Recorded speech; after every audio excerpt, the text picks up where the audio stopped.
Today we are going over all the details between Phyn Plus Gen 1 and Gen 2. There are a lot of changes, so let's get right into the details. Phyn Plus 2nd Gen is jumping off of the high standards set by Phyn Plus 1st Gen. Phyn has made a number of design changes that are not just skin deep, although the 1st Gen and 2nd Gen units clearly look different. New dimensions, new LED display, new power supply, and a much thinner profile. The first thing you'll notice right off is the difference in size. Phyn states 2nd Gen is 25% smaller than 1st Gen, but it certainly seems like there's an entire half missing. 2nd Gen is significantly thinner, and the backside of the unit is entirely gone with a few features moved to the front. Here's what has not changed size-wise. The new device uses the same general valve made by Badger Meter, which has the same footprint lengthwise. It's 11 inches from end to end of the actual device. With standard 3/4 inch brass unions, the unit is still 16 inches long. What has changed are all the other dimensions. Phyn Plus is now 8.5 inches on the back and the front. The depth of the unit is 4.5 inches with 3/4 of an inch on the back side and extending forward 2 inches and 3/8.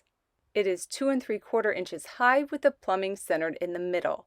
The device extends 11/16 of an inch above and below the plumbing. We'll go over some of the features impacted by the footprint change a little bit later, but the main point is, if you are looking to upgrade from 1st Gen to 2nd Gen, you do not have to change your plumbing. You can use the same unions you currently have. With the smaller size, the device is now designed to fit inside a stud bay. Personally, I'm not hiding plumbing jewelry like this, but no judgment if you do. The next major difference is weight. First, thank you to Shipping by Eli, who allowed me to weigh both devices on their official FedEx scale. FedEx says Phyn Plus 1st Gen was 2.95 pounds with a sum total of 3.6 pounds with the attached power supply. Phyn Plus 2nd Gen comes in significantly lighter at 2.2 pounds. Some of you may have noticed the power supply on Phyn Plus 1st Gen is intended to attach to a wall. Here's why I added the weight of the power supply to the total weight of Phyn Plus 1st Gen. We never attached the power supply to the stone on our house or to a steel structure. I've shown this in pretty much all of my Phyn Plus videos, but never talked about it. Here's my reasoning why we did not attach it. First, the stacked stone is a huge source of radiant heat. It also is not flat. Third, there was no way I was drilling into the stone skirt, which I installed myself. We had plans lined up to have a steel support fabricated, and we even created a wooden buffer to go in between the steel and Phyn Plus, but the plan never panned out.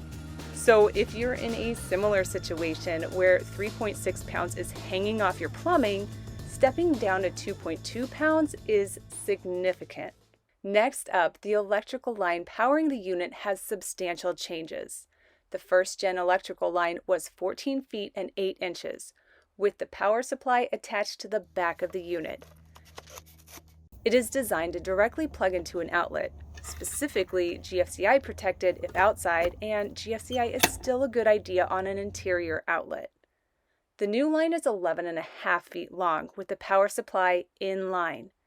With this design change, the power supply has to stay 12 inches above grade. The materials in the power supply are rated for intense UV, but in my case where it's outside, I plan on building a housing for it, finally using the wood block intended to prevent heat transfer from a steel support. Protecting the power supply from the sun gives 2nd Gen a fair comparison against my previous testing because the 1st Gen Phyn Plus device used to protect most of the power supply, and in my heat test of Flo by Moen, I kept the power supply protected from direct sunlight. To sum up those first 3 points, with the smaller size, lighter weight, and electrical changes, Phyn Plus 2nd Gen is easier to install. With the smaller size, the changes to plumbing do not have to be as drastic. It's still maybe Dr. Seuss-like, but not as exaggerated. Less weight means there's less stress on the line, especially on an outdoor installation where thermal expansion and contraction move the plumbing and unit. The power supply isn't intended to be attached to the wall in the same manner, which on the first gen also had the added difficulty of lining the power supply up perfectly with the incoming and outgoing pipe. An easier install because of these improvements is a huge jump in quality. The next significant change is price. The MSRP on first gen is $699. The MSRP on second gen is $499. There's still a 2-year warranty and no subscription service. Next up are changes to the housing. The first gen gunmetal color aluminum housing is replaced with a dark gray plastic enclosure. My first gen unit is not a special edition because it is silver, it's faded from sun exposure. The change in materials will cause higher readings from the temperature sensor because the new version absorbs more heat from the sun. However, Phyn Plus second gen was tested to the same military standard as first gen Phyn Plus. Both versions were subjected to 120 degrees Fahrenheit for 2 weeks straight. An upcoming video will be going into mad details on the testing protocol. If second gen makes it through the winter where the temperature sensor is currently reading temperatures over 100 degrees Fahrenheit, and also through the summer where I'm expecting to see temperatures over 141, which was the max from last summer, then I'm okay with Phyn choosing the classy dark color. We all know dark gray matches with everything and makes your plumbing look skinnier. Choosing a color that almost absorbs heat more than any other color is bold. But in my opinion, if Phyn Plus second gen makes it through next summer, Phyn is welcome to laugh at the heat if it is built as tough as first gen. The next notable change is the RGB LED display on the front. It is smaller and the LEDs are limited to a few larger lights in a single row. You may recall in a past video, this was the only thing on first gen that had a glitch. We'll see how the second gen LED display holds up. Recall, the second one also started working again for the last 4 months until I replaced it with second gen. Here are a few last points. Phyn Plus first gen had 2 options for connectivity. It came with an integrated internal antenna and also had an external antenna port. The integrated internal antenna is the only option on second gen. In consulting with Phyn support, they also explained that a Wi-Fi extender generally provided a stronger signal than an external antenna. From my outdoor installation perspective, while you can see this is the first time I actually looked at the port because I never used it and I admittedly missed it in the unboxing video, eliminating the port means there's one less point of entry for water to enter into the device. That's probably unfounded because you can see the port is extremely clean and there are no signs of water for the 10 months it was installed. We're in a microburst. And we had a respectable monsoon season this year. The bonus of getting a Wi-Fi extender instead of an external antenna is that all of your internet connected devices in the area get a bump in internet service quality, not just Phyn Plus. Next, there's no longer a manual shutoff tool. That's the pretty blue object on top of the Phyn Plus first gen power supply.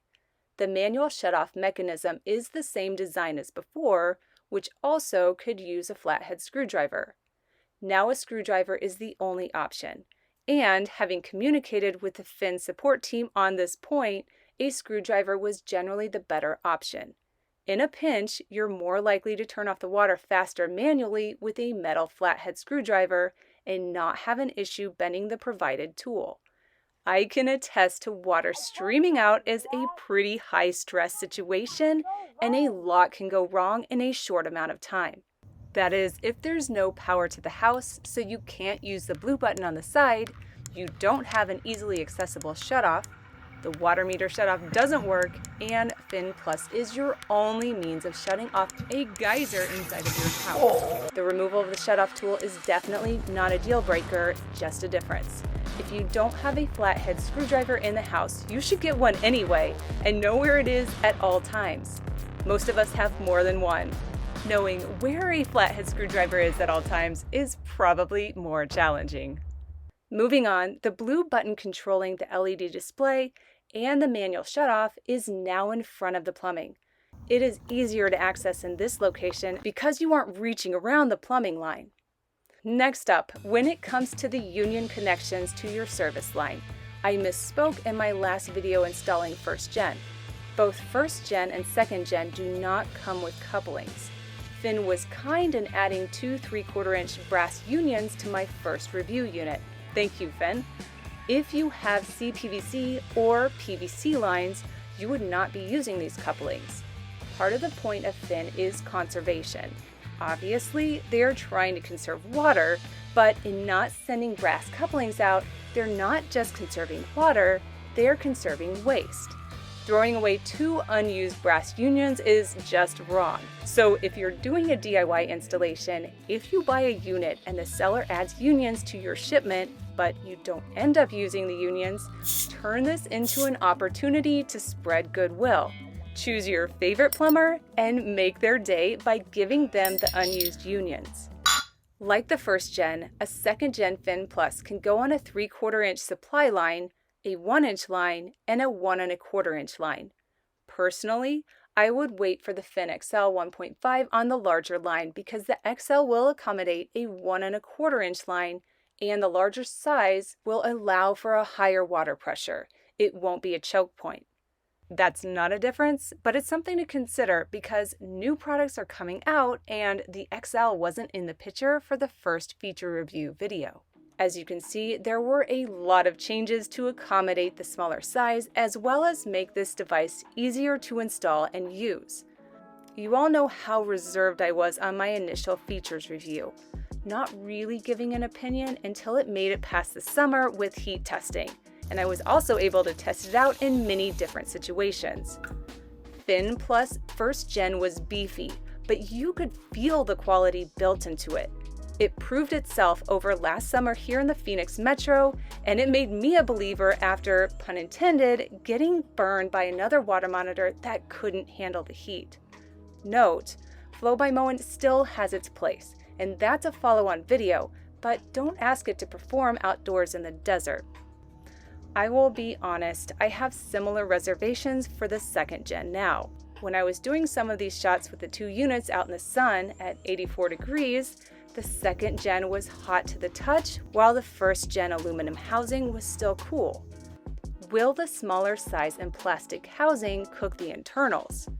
Time and an Arizona summer will tell. So here is my official statement right now. Phyn Plus 2nd Gen is even better than before, especially at this price point with the current features and thoughtful updates. If you have a unit outside, protect it from the sun. In the meantime, I will leave mine exposed, pitting it against the sun and UV. There's a link in the description for a discount on Phyn Plus if you are interested in this system and need a solution right now. The testing clock restarted here in November. I will share the results with you next summer when this device is tested against the intense heat and UV here in the Sonoran Desert. Thanks for watching, and I will see you next week.